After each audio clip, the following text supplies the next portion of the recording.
The scientific revolution began in the 1500s and went into the 1600s. During this time period of scientific discovery and observation, Europeans began to change their way of thinking, instead of simply accepting traditional beliefs established by the Catholic Church and ancient Greek philosopher Aristotle. Evolution in the way of European thinking began with the Polish scholar Nicholas Copernicus in the mid-1500s. Copernicus began to challenge the geocentric theory, which means Earth-centered.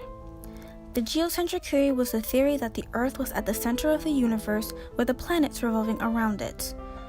This theory was initially thought of by Greek philosopher Aristotle and was later expanded upon by Greek mathematician Ptolemy. Copernicus developed the heliocentric theory by using mathematical formulas. Heliocentric means sun-centered, and as the name implies, it is the theory that the sun was at the center of the universe, with the planets revolving around it.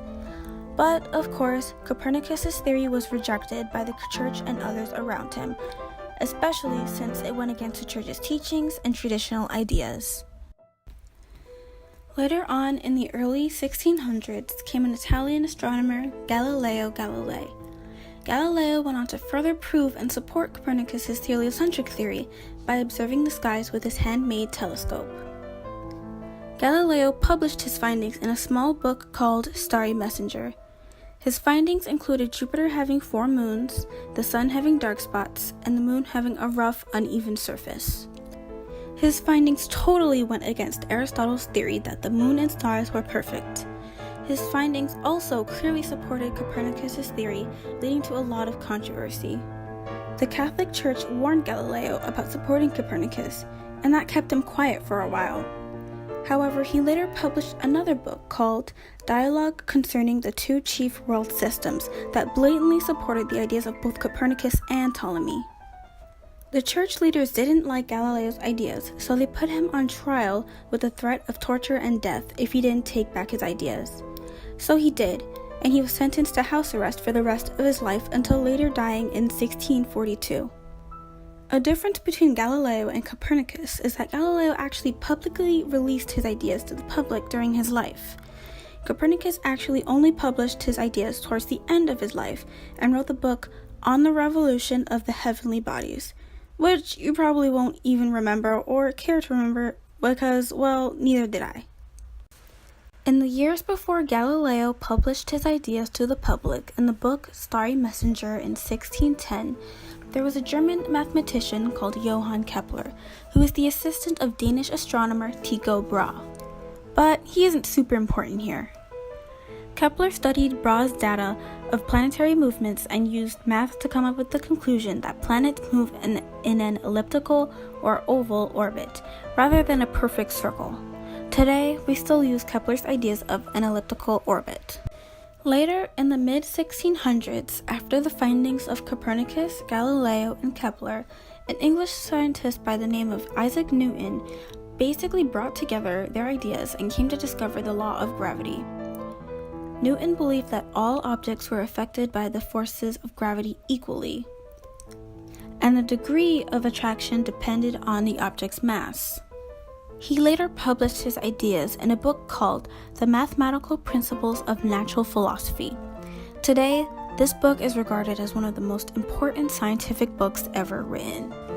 This new way of thinking established by these European scholars that relied on experimentation and observation was called the scientific method. English thinker Francis Bacon and French thinker René Descartes worked to help advance this new approach. Bacon heavily criticized scholars who relied on the conclusions of Aristotle and other ancient thinkers. Instead of vague, abstract conclusions from ancient times, Bacon urged scientists to draw conclusions after experimenting. This was known as the experimental method. Similar to Bacon, Descartes thought scientists needed to reject traditional ideas. However, instead of experimentation, he relied on math and logic, and believed everything should be doubted until proven by reason. Today, the scientific method is based off of their ideas, helping people gain a better understanding of the world. During the scientific revolution, writers sought to use reason and natural laws that govern human behavior. This way of thinking led to the Enlightenment. This was a period of time where people started to use reason instead of religious traditional beliefs. The Enlightenment reached its height in France in the mid-1700s. Paris became a meeting place for philosophers. These philosophers believed people could apply reason to all aspects of life. There were 5 main concepts that philosophers based their beliefs on. The first concept was reason. Enlightened thinkers believed truth could be discovered through reason or logical thinking. The second was nature. The philosophers believed that what was natural was also good and reasonable. The third was happiness. The philosophers rejected the medieval notion that people should find joy in the hereafter and urged people to seek well-being on earth. Fourth, progress. The philosophers stressed that society and humankind could improve. And the fifth and final was liberty. The philosophers called for the liberties that the English people had won in their glorious revolution and Bill of Rights. There were many thinkers of the Enlightenment. Here are the 4 most influential philosophers. The first is John Locke. Locke believed all people had the natural rights of life, liberty, and property. He believed if the government did not protect these rights, that the people had the right to overthrow. His ideas were the basis for the Declaration of Independence. The second is Montesquieu. Montesquieu believed the government should be separated into 3 branches: legislative, executive, and judicial. This would prevent tyranny by creating a system of checks and balances. The third was Voltaire. Voltaire believes in free speech and to protect your liberty. He fought for tolerance, reason, freedom of religious belief, and the freedom of speech. Fourth was Rousseau. Rousseau believed people are naturally good, but the evils of the society corrupt them. He believed people would give up their rights to a government for law and order. Although these Enlightenment thinkers were very, very important, they were not the only ones. Others included Hobbes, who argued that people were naturally cruel, greedy, and selfish, and that only a powerful government could create a peaceful and orderly society. Beccaria believed laws existed to preserve social order, not to avenge crimes. He argued that a person accused of a crime has the right to a speedy trial and that torture should never be used. The punishment should always fit the crime. During the Enlightenment, women also expressed their ideas. One of those Enlightenment thinkers was Mary Wollstonecraft. She argued that women needed education to become useful. She urged women to enter the fields of medicine and politics, which were strongly dominated by men. The Enlightenment impacted the way people thought. People started to use reason and question traditional beliefs. The Enlightenment ideas inspired American and the French Revolution. The buzz of the Enlightenment happened in salons, which were places where philosophers, writers, artists, scientists, and others discussed their ideas and beliefs. As these ideas and beliefs gained popularity, government and church leaders tried to suppress Enlightenment ideas.